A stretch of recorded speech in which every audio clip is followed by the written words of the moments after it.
pingani atan naos seurna obat perkawis. Assalamualaikum warahmatullahi wabarakatuh. Bismillahirrahmanirrahim. Alhamdulillahirabbil alamin wassalatu wassalamu ala asrofil anbiya'i wal mursalin. Qala musannifu wa mu'allifu rahimahumullahu ta'ala wa nafa'ana bi ulumihi amin. Neraskeun hancanu kamari wa idza kabiro halaman 7 dina kitab akhlak kedua anu anyar.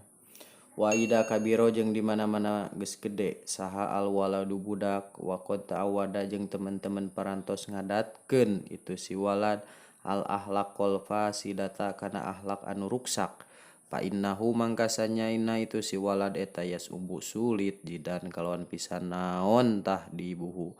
ngaberesihkeunana itu si walad wa islahuhu sareng ngabereskeunana itu si walad wa qad layatata jeung terkadang henteu gampang naon dalika itu tahdib sareng islah aslan sama sekali kamakola seperti parantos ngadawuh saha asairu tukang ngalagu kodian fa'u terkadang manfaat naon al adabu adab al aulada ka pirang-pirang budak pisigorin dina keur leutik walaisa sareng henteu eta yan fa'u manfaat itu adab hum ka itu aulad mimba dihi tina sabadana itu sigor naon adabun adab oh iya teu dirujukannya walaisa sareng teu ya tayan fa manfaat hum ka itu aulad gitu mimba dihi tina sabadana itu sigor naon adabun adab innal gusuna sanyana pirang-pirang dahan eta ida qawam taha di mana-mana ngalempengkeun anjeun ha kana itu gusun tadalat mangka jejeg bener itu gusun walayalina jeung maleuleus itu gusun walayalina sareng maleuleus gitu ieu di takdim tahirnya walayalina sareng maleuleus nan al khosabukai walau qawam tahu lamun ngalempengkeun anjeun hu kana itu khosab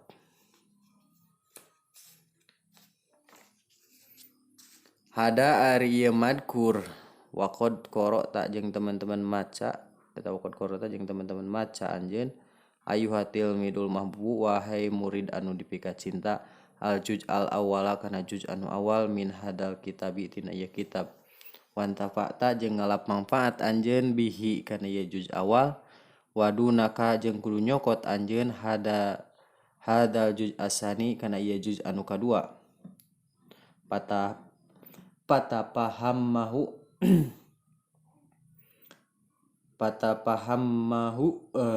mana bete mangka maham anjeun hu kana ieu judsani tamaman barina sampurna wa mal jeung ngamalkeun anjeun bima kana perkara pihi anu tetep ma dina itu judsani litakuna supaya aya anjeun eta minal muflihina ti golongan anu bagja kabeh alladina anu hasunat sae naon ahlakuhum ahlakna itu ladina wa tahaddabat sareng bersih naon upusuhum pirang-pirang awakna itu ladina papazu mangka bagja itu ladina bi khairati dunya kalawan meunang kasayan dunya wa dini sareng agama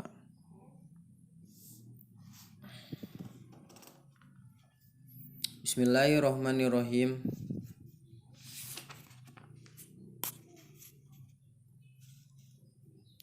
Saur kamari teh urang teh kudu ngabiasakeun akhlak teh ti keur leutik keneh supaya jadi kebiasaan supaya jadi watak lamun geus jadi watak mah hese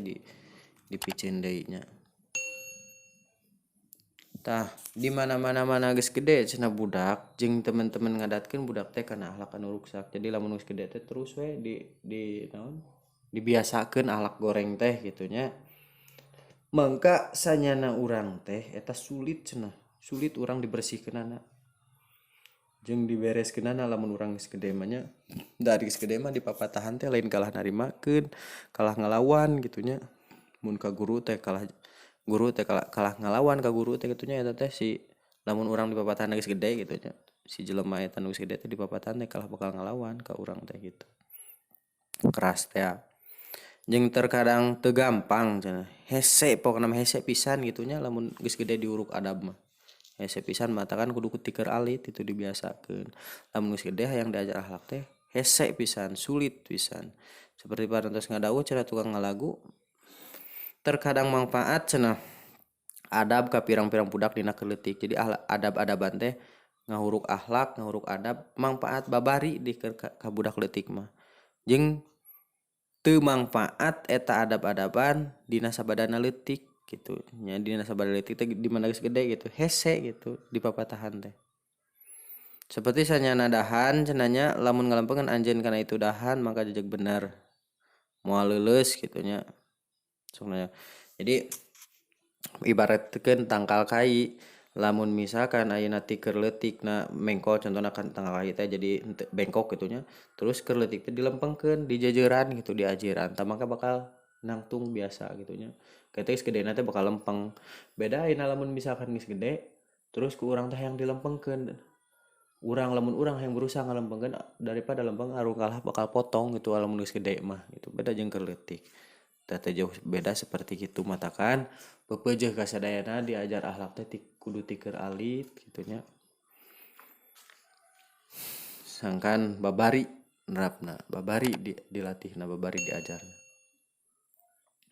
ari anu dicarioskeun teh nya nu tadi sareng anu basa eta kamari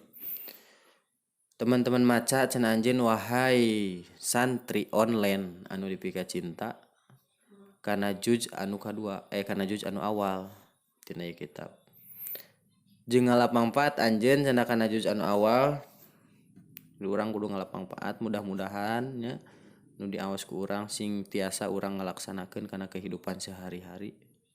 oge mudah-mudahan urang sadayana sing kenging hidayah ti Gusti Allah oge pidoana ti sadayana abdi sing tiasa ngaos kitu nya jeung kudu nyokot cenah anjeun teh kana ieu juz anu kadua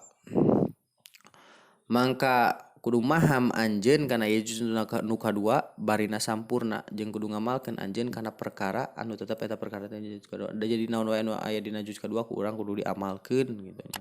supaya naon cenah supaya aya urang sadayana teh eta teh ti antawisna golongan jalmi anu bagja kabeh amin